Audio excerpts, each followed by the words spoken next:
Assalamualaikum warahmatullahi wabarakatuh. Saya Muhammad Fauzan Feroji akan menjawab pertanyaan tentang hadis tematik dan komunikasi. Yang pertama itu, deskripsikan pengertian hadis tematik dan jelaskan 8 langkah-langkah penyusunan dari hadis tematik tersebut.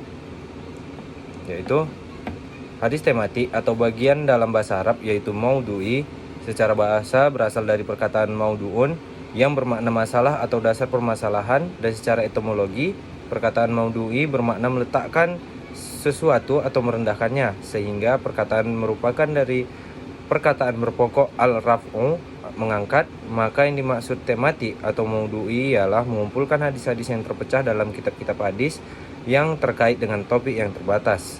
Kemudian dalam pengkajian hadis dengan metode tematik ini antara lain dapat dilakukan dengan satu, yang pertama menentukan tema atau masalah yang akan dibahas, kemudian menghimpun atau mengumpulkan hadis-hadis yang terkait dalam satu tema baik secara lafal maupun secara makna melalui kegiatan tahrij al-hadis, kemudian melakukan penelitian sanad yang meliputi penelitian kualitas pribadi perawi, kapasitas intelektualnya, dan metode periwayatan yang digunakan, kemudian melakukan penelitian matan yang meliputi kemungkinan adanya ilat atau cacat dan syaz atau kejanggalan, kemudian mempelajari tema-tema yang mengandung arti yang serupa, membandingkan berbagai syarah hadis, melengkapi pembahasan dengan hadis-hadis atau ayat-ayat pendukung, kemudian menyusun hasil penelitian menurut kerangka besar konsep.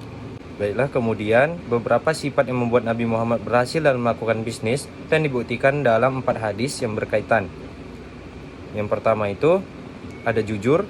Berbisnis atau berdagang adalah sarana untuk membuka pintu rizki yang telah dilakukan oleh Rasulullah SAW. Bisnis juga dapat dijadikan sarana untuk menyebarkan agama Islam atau berdakwah. Jika kita melakukan bisnis seperti yang dilakukan oleh Rasul, yang lebih spesifik terkait dengan etika dalam berbisnis atau berdagang, seperti dalam hadis berikut, kata bai'i hama mattafaqo alaihi ma muhi qots barol bai'a bil khiyar malam yatafarro kofain sodako wabayana bu riko lahuma fi bai'i hima wa in kadzaba wakata. Yang artinya orang yang bertransaksi jual beli masing-masing memiliki hak khiyar atau membatalkan atau melanjutkan transaksi selama keduanya belum berpisah. Jika keduanya jujur dan terbuka, maka keduanya akan mendapatkan keberkahan dalam jual beli. Tapi jika keduanya berdusta dan tidak terbuka, maka keberkahan jual beli antara keduanya akan hilang. Muttafaqun alaihi.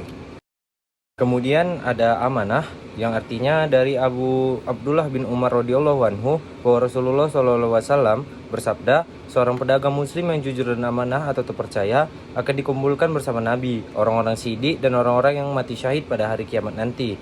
Kemudian Nabi memiliki sifat murah hati, yang dikutip dari salah satu hadis yang artinya sesungguhnya sebaik-baik penghasilan ialah penghasilan para pedagang yang mana apabila berbicara tidak bohong, apabila diberi amanah tidak khianat, apabila berjanji tidak mengingkarinya, apabila membeli tidak mencela, dan apabila menjual tidak berlebihan dalam menaikkan harga, apabila berhutang tidak menunda-nunda dalam pelunasan, dan apabila menagih hutang tidak memperberat orang yang sedang kesulitan. Diriwayatkan oleh Al-Baihaqi di dalam Syu'abul Iman bab Hisfu al-Lisan 4:221. Dari hadis di atas termasuk etika bisnis adalah bermurah hati pada konsumen. Dengan sikap murah hati kita dapat menarik konsumen lebih banyak, mereka merasa dihargai, mereka merasa dihormati, merasa nyaman, terciptanya sebuah keputusan bisnis dan komunikasi yang baik. Kemudian tidak melupakan akhirat, yang artinya berdagang adalah hal duniawi. Dalam agama kita mencari dunia bukanlah dilarang, namun perlu pembatasan agar dalam hidup kita selalu ingat tujuan kita untuk diciptakan itu karena apa, yaitu selalu beribadah pada Allah dan ingat kepadanya dimanapun dan kapanpun. Kemudian muncul fenomena atau ada upaya yang terencana oleh segelintir orang yang mencoba memisahkan Islam dengan politik, dan Islam dikerangkeng dengan hanya sebatas ibadah mahdoh dan moral. Ini bukanlah hal baru. Bagaimana tentang perspektif saya, yaitu agama secara hakiki berhubungan dengan politik. Kepercayaan agama dapat mempengaruhi hukum. Perbuatan yang oleh rakyat dianggap dosa seperti sodomi dan incest secara tidak legal. Seringkali agama lain memberi legitimasi kepada pemerintahan. Agama sangat melekat dalam kehidupan rakyat. dalam masyarakat industri maupun non-industri, sehingga kehadirannya tidak mungkin tidak terasa di bidang politik. Sedikit atau banyak, sejumlah pemerintahan di seluruh dunia menggunakan agama untuk memberi legitimasi pada kekuasaan politik. Kemudian ada hadis, terjemahan dan substansi. Yang pertama, setiap kamu adalah pemimpin. Dikutip dari suatu hadis yaitu an Abdillah qala an-nabiyyu sallallahu alaihi wasallam kullakum ra'in wa kullakum mas'ulun fa imamu ra'in wa huwa mas'ulun wa rajulu ra'in alal lihi wa huwa mas'ulun wal mar'atu ra'iyata ala baiti zaujiha wa hiya mas'ulah wal abdu ra'in ala mali sayyidi wa huwa mas'ulun al afakullakum ra'in wa kullakum mas'ulun. Dari Abdullah, Nabi Shallallahu alaihi wasallam bersabda, setiap kalian adalah pemimpin dan setiap kalian akan dimintai pertanggungjawabannya. Seorang imam adalah pemimpin dan akan dimintai pertanggungjawabannya. Seorang laki-laki adalah pemimpin atas keluarganya dan ia akan dimintai pertanggungjawabannya. Seorang wanita adalah pemimpin atas rumah suaminya dan ia pun akan dimintai pertanggungjawabannya. Seorang budak juga pemimpin atas harta tuannya dan ia juga akan dimintai pertanggungjawabannya. Sungguh setiap kalian adalah pemimpin dan setiap kalian akan dimintai pertanggungjawabannya. Yang kedua, ada apabila kamu musafir, pilihlah salah satu di antaranya sebagai amir, yaitu ahadakum miru fal yuwi safari fa salasa kana dha. Jika orang atau keluar untuk berpergian, maka hendaklah mereka mengangkat salah seorang dari mereka sebagai ketua rombongan. Hadis ini termasuk sahih, diriwayatkan oleh Abu Daud nomor 2609, disahihkan oleh Syekh Al-Albani rahimullah dalam Syahihul Jami nomor 763 dan sahih Sunan Abi Daud di nomor 495.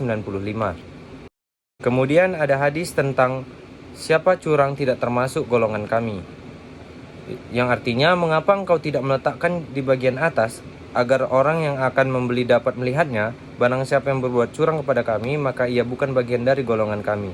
Hadis ini termasuk hadis riwayat Muslim, yaitu berbuat curang dalam jual beli berarti berbuat zalim kepada orang lain dalam urusan hartanya dan memakan harta mereka dengan cara yang batil.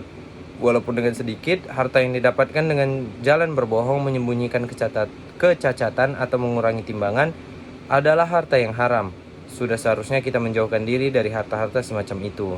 Kemudian ada ciri-ciri orang munafik yang diriwayatkan oleh Abu Hurairah. Hanamina tu zawa ahlafa wa ada zawai kazaba haddasada in salatun wal munafi ayah. Yang artinya Rasulullah SAW bersabda, tanda orang munafik ada 3, apabila berkata ia berbohong, apabila berjanji ia mengingkari, dan bila dipercaya ia mengkhianati. Berbohong dalam berucap merupakan ciri pertama orang munafik. Tentunya dalam hal ini berbohong yang dilakukan adalah bohong yang dapat merugikan orang lain meskipun hanya untuk sebuah candaan. Perbuatan berbohong seperti ini sifatnya haram. Kemudian siapa yang melihat kemungkaran, hendaklah dia merubahnya. Dari Abu Sa'id Al-Khudri radhiyallahu anhu, dia berkata, aku mendengar Rasulullah bersabda, barang siapa di antara kalian melihat kemungkaran, hendaklah dia mengubahnya dengan tangannya. Apabila tidak mampu, hendaklah ia mengubah hal itu dengan lisannya. Yang artinya, di sini apabila tidak mampu lagi, hendaknya dia ingkari dengan hatinya, dan inilah selemah-lemahnya iman. Hadis riwayat Muslim nomor 49.